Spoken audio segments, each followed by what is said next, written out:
ரசூல் ஸல்லல்லாஹு அலைஹி வஸல்லம் வந்து என்ன பண்ணுறாங்க, இறை பிரச்சாரம் செய்ய ஆரம்பிக்கிறாங்க. மதீனாவில் இறை பிரச்சாரம் பண்ணுறாங்க. முதல்ல என்ன பண்ணுறாங்க, அந்த மலைக்கு மேலே ஏறி நின்றுட்டு உண்மையான விஷயங்களை சொல்கிறாங்க.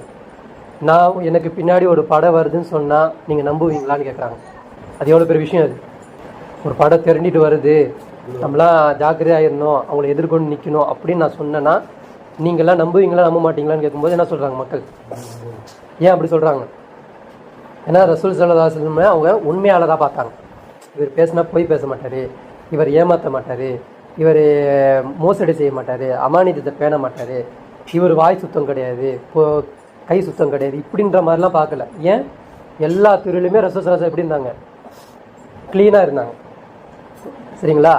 அப்போது ரசூல் ஸல்லல்லாஹு அலைஹி வஸல்லம் என்ன பண்ணுறாங்க, தாவா செய்கிறதுக்கு முன்னாடி தன்னுடைய ஒரு நம்பிக்கை மக்களுக்கு மத்தியில் எப்படி இருக்குன்றது அவங்க வாயால் கேட்குறாங்க. அப்போ மக்கள்லாம் என்ன சொல்கிறாங்க, உங்களை நாங்கள் போய் பேசுகிறதா பார்க்கல, நீங்கள் சொன்னால் கரெக்டாக இருக்கும், நாங்கள் உங்களை உண்மையாளர் தான் பார்க்குறோம் அப்படின்ற மாதிரி சொன்னோன்னே இப்போ சொல்கிறாங்க, நான் தான் அந்த இறுதி தூதர், எனக்கு அல்லாஹ் என்ன பண்ணியிருக்கிறான், இப்படிப்பட்ட ஒரு வேலையை கொடுத்துருக்குறான்.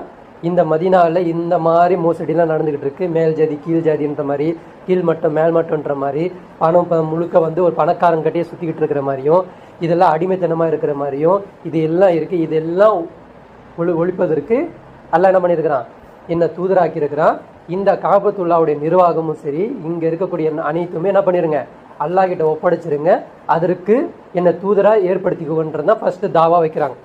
அஷ்ஹது அல்லா இலாஹா இல்லல்லாஹ்னா அல்லாஹ்வை தவிர எதுவுமே இல்லைன்றது நான் சாட்சி சொல்கிறேன். அல்லாஹ்வை தவிர எதுவுமே இல்லைன்னா ஆற்றலில் படைப்பில் எதுலேயுமே ஒரு குடுக்கல் வாங்கல எல்லா துறைகள்லையும் அல்லாஹ் தான் இருக்கிறான்றது தான் அந்த சாட்சி.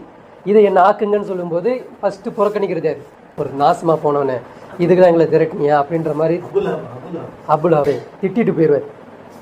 ஒருத்தன் திட்டினோனியே அந்த பேச்சு என்ன ஆயிடுது, அவ்வளோ நேரம் எல்லாரும் உண்மைப்படுத்தினவங்க அவர் ஒருத்தர் பண்ணாமல் இருந்திருந்தாருன்னா அனைவரும் நீங்கள் சரண்டர் ஆகிருப்பாங்க. அப்படியே என்ன பண்ணியிருப்பாங்க, ஆமோதிச்சிருப்பாங்க, ஆமாம் கரெக்டு தான்ற மாதிரி. ஒருத்தன் எதிர்த்து நின்னோடனே எல்லாருக்கும் என்ன ஆயிடுச்சு, வால் முளைச்சிட்டு அவங்கவுங்க என்ன பண்ணுறாங்க, அவங்கவுங்க வேலையை பார்க்க போயிட்டாங்க. இப்போது குடும்பத்துக்கு சொல்கிறாங்க, குடும்பம் ஏற்றுக்கல, நகரத்துக்கு சொல்கிறாங்க, நகரமும் ஏற்றுக்கல. இப்போ ரசூல் ஸல்லல்லாஹு அலைஹி வஸல்லம் தாவா செஞ்சு எத்தனை வருஷம் ஆயிடுச்சு? 10 வருஷம் ஆயிடுச்சு. 10வது வருஷம் ரசூல் ஸல்லல்லாஹு அலைஹி வஸல்லம் பண்ணுறாங்க, தாயிஃப் நகரத்துக்கு போகிறாங்க. அங்கேயும் போய் சொல்கிறாங்க, நீங்களாவது எங்களுக்கு உதவி செய்யுங்க, எனக்கு அல்லாஹ் வந்து இப்படிப்பட்ட ஒரு மிஷனை கொடுத்துருக்குறான், நாங்கள் படைக்கப்பட்ட நோக்கமே இதுதான், மனிதன் படைக்கப்பட்ட நோக்கமே இதுதான், அல்லாவை எப்படி வந்து வானம் பூமிக்கு அல்லாஹ் ஆட்சி செய்கிறானோ அதுபோல் ஒரு ஆட்சி, நீதியான ஒரு நிலைநாட்டக்கூடிய, உண்மையை பேசக்கூடிய, நீதியை நிலைநாட்டக்கூடிய ஒரு ஆட்சி இந்த பூமிக்கு வேணும், அது நம்ம கொண்டு வருவோம் அப்படின்ற மாதிரி சொல்லும்போது